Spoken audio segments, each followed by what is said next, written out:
প্রিয় শিক্ষার্থীরা, আশা করি সকলে ভালো আছো। পাবলিক এডুকেশন 2.0 পক্ষ থেকে সকলকে শুভেচ্ছা ও স্বাগতম। আজকে তোমাদের চতুর্থ অধ্যায়ের অতি গুরুত্বপূর্ণ একটা টপিকস HTML এর টেবিল ট্যাগ নিয়ে আলোচনা করব।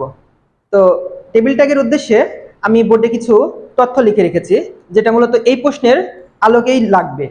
তো কথা না বাড়িয়ে আমরা মূল ক্লাসে চলে আসি। এখন সিম্পলি টেবিল ট্যাগে যদি কোনো ক্যাপশন ব্যতীত শুধু টেবিল ট্যাগ দেওয়া থাকে, সেক্ষেত্রে আমরা কিভাবে সিম্পলি অঙ্কগুলো করব।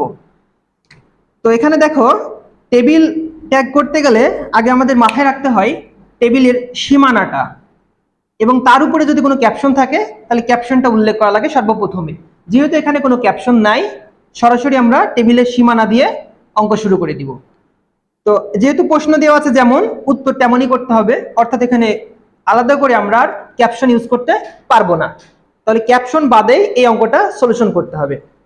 তো এই অঙ্কটা সলিউশনের ক্ষেত্রে আমরা বরাবরই জানি কি যে টেবিল ট্যাগ কিংবা ট্যাগ সিম্বলের যে কোনো অঙ্ক শুরুই হয় সর্বপ্রথম HTML দিয়ে। তাহলে আমরা কি করছি, উত্তরটা করছি। কিন্তু এর পরবর্তীতে HTML এর পরে মৌলিক যে ট্যাগ আছে, কি ট্যাগ আসে আমাদের, বডি।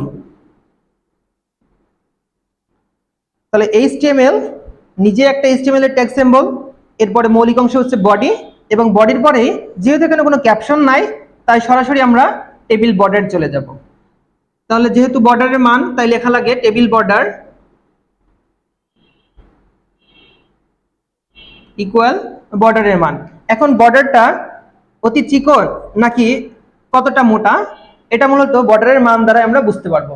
তাহলে এখানে বলাই আছে কিন্তু টেবিলের সীমানা বোঝাতে টেবিল বর্ডারের মান ব্যবহার করা হয়। তাহলে টেবিলের বর্ডার এবং তার সীমানা, এখন এটা যদি অতিরিক্ত মোটা হয় তাহলে দেখা যাচ্ছে 3, 4, 5 যে কোনো মান দিতে পারি।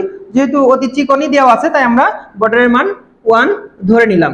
যদি প্রশ্নে কখনো উল্লেখ করা থাকে বর্ডারের মান উল্লেখ করে দেয়, তাহলে সেক্ষেত্রে ওখানে যে মানটা দেওয়া আছে আমরা ওই মানটা ইউজ করব। আর যদি মান দেওয়া না থাকে, তাহলে আমরা টেবিলের সীমানার যেই বর্ডারটা দেওয়া আছে, এটা বর্ডার দেখলেই বুঝতে পারবো কি যে আসলে বর্ডারটা কতটুকু মানের। এখন টেবিলের বর্ডারের মান দেওয়া হয়ে গেলে আমাদের বর্ডার কিন্তু শুরু হয়ে গেছে এই জায়গা থেকে, কিন্তু শেষ হয়নি। অঙ্ক সম্পূর্ণ শেষ হয়ে যাওয়ার পরে তবেই আমার বর্ডার ক্লোজ করব। তার মানে বর্ডার শুরু হয়ে গেছে। এবার আমার পরবর্তী স্টেপের কাজ। পরবর্তী স্টেপের কাজ কি, টেবিলের সারি খুঁজে বের করা। কি খুঁজে বের করা, টেবিলের সারি। এখন যেহেতু এখানে টেবিলের সারি রয়েছে কয়টা একটু খেয়াল করি, 1টা 2টা 3টা। এখন প্রথম সারির ক্ষেত্রে আমাদের খেয়াল রাখতে হবে প্রথম সারির প্রথম কলামের দিকে। তাহলে মূলত কলাম আর সারিটা আমরা আগে থেকে শিখে আসছি, কিন্তু সারি মূলত পাশাপাশি যেটা আছে সেটাকে বোঝায়, অর্থাৎ আনুভূমিক বরাবর যেটাকে বলা হয়। আর উপর নিচে লম্বালম্বি ভাবে যেটা আছে সেটাকে বলা হচ্ছে কলাম, অর্থাৎ টেবিল টিসি, টেবিল কলাম। আর পাশাপাশি যেটা আছে সেটা হচ্ছে সারি। একে ট্যাগ সিম্বল হিসেবে ব্যবহার করা হয় টি আর। তাহলে আমাদের পরবর্তী স্টেপের টেবিল বর্ডারের পরের কাজ হচ্ছে টেবিলের সারি বরাবর আমাদের যাওয়া। আমরা চলে যাব টেবিলের রো খুঁজে বের করব, কারণ টেবিল বর্ডারের পরে শুরু হয়ে যায় টেবিলের রো। আর টেবিলের রো শুরু করতে হলে কি লেখা হয়, টিআর। আমি উপরে লিখে রেখেছি টেবিলের সারি বোঝাতে কি করা হয়, টেবিল রো স্টার্ট করা হয়। তাহলে টেবিল রো প্রথম রোতে আমাদের প্রথম ডেটাটা কি আছে সেটা উল্লেখ করা লাগে, আর প্রথম ডেটা উল্লেখ করার জন্য আমাদের প্রয়োজন হয় টি ডি স্টার্ট। তাহলে প্রথম ডেটাটা কি, রোল।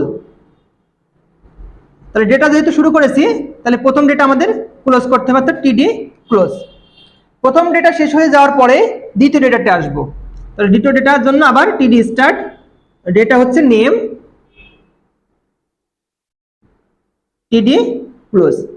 তাহলে প্রথম রো স্টার্ট করেছি, প্রতিটা ডেটা লিখেছি পরপর 2টা ডেটা। তাহলে রো স্টার্ট করেছি যেহেতু রো আমাদের ক্লোজ করতে হবে, রো ক্লোজ করতে হবে। রোটা যদি আমি এখানেও ক্লোজ করি তবেও আমাদের হবে। আবার কেউ যদি মনে করে না আমার ওইখানে জায়গা নেই, আমি নিচে ক্লোজ করব, তবুও কিন্তু সে রো ক্লোজ করতে পারে। তাহলে যেহেতু এখানে আমাদের জায়গা আছে, তাই আমি টিআর এখানেই ক্লোজ করে দিলাম। এর পরবর্তীতে আমার দ্বিতীয় রোতে আবার চলে আসি। তাহলে প্রথম রো এর কাজ শেষ, দ্বিতীয় রোতে আসবো। তাহলে দ্বিতীয় রোর জন্য আবার টিআর স্টার্ট। দ্বিতীয় রোতে প্রথম ডেটা কি, এর জন্য আমরা টিডি স্টার্ট করব। আবার প্রথম ডেটা হচ্ছে রোল নাম্বার 1, লিখলাম রোল নাম্বার 1, ডেটা স্টার্ট করেছি, ডেটা আমাদের ক্লোজ করতে হবে। তাহলে ডেটা আমরা ক্লোজ করে দিলাম। তাহলে প্রথম ডেটা শেষ হয়ে যাওয়ার পরে আবার দ্বিতীয় ডেটাতে আমরা চলে আসব। তাহলে দ্বিতীয় ডেটার জন্য আবার কি লিখবো আমরা, টিডি স্টার্ট করব। দ্বিতীয় ডেটা হচ্ছে সালাম, SALAM সালাম। তাহলে দ্বিতীয় ডেটা শুরু করেছি, ডেটা আমরা কি করব, ক্লোজ করে দিব। তাহলে প্রথম ডেটা এবং দ্বিতীয় ডেটা আবার উভয় শেষ হয়ে গেল, তাই আমাদের ডেটা শেষ, রো ক্লোজ, টিআর ক্লোজ। এভাবে আমরা প্রথম এবং দ্বিতীয় রো শেষ করার পরে সর্বশেষ তৃতীয় রোতে চলে আসব। তাহলে তৃতীয় রোর জন্য আবার টিআর স্টার্ট করব আমরা। টিআর স্টার্ট করলে প্রথম ডেটাটা কি, তৃতীয় রোর প্রথম ডেটার জন্য টিডি স্টার্ট করব। রো হচ্ছে আমার প্রথম ডেটাটা লেখা আছে রোল নাম্বার 2, টিডি ক্লোজ। এভাবে প্রথম ডেটাটা শেষ করলে এবার দ্বিতীয় ডেটাতে আসবো আমরা আবার, টিডি স্টার্ট, ডেটা লেখা আছে কালাম, টিডি ক্লোজ। তাহলে সমস্ত আমাদের তৃতীয় রোর কাজ শেষ, তাহলে আমরা রো ক্লোজ করব, অর্থাৎ আমাদের সারি ক্লোজ। তাহলে তৃতীয় রোর আমাদের কাজ শেষ। তাহলে প্রথম, দ্বিতীয়, তৃতীয় এভাবে সমস্ত রোর কাজ শেষ হয়ে গেলে আমাদের অলরেডি কিন্তু কাজ কমপ্লিট হয়ে গেছে। কাজ কমপ্লিট হয়েছে কিন্তু সম্পূর্ণ অংশ এখনো শেষ হয় নাই, কারণ আমাদের বর্ডার এখানে শুরু হয়েছিল, বর্ডার এখানে গিয়ে ক্লোজ হয়েছে, তাই আমাদের বর্ডারের কাজ আগে করতে হবে। তো কেউ যদি টেবিল বর্ডার ক্লোজ লেখে তবুও হবে, আবার শুধু টেবিল ক্লোজ লিখলে তবুও কোথাও ভুল হবে না। টেবিল ক্লোজ, তার আগে কি ছিল, বডি ক্লোজ। তাহলে বডির অংশ ক্লোজ করলাম, এরপরে HTML ক্লোজ।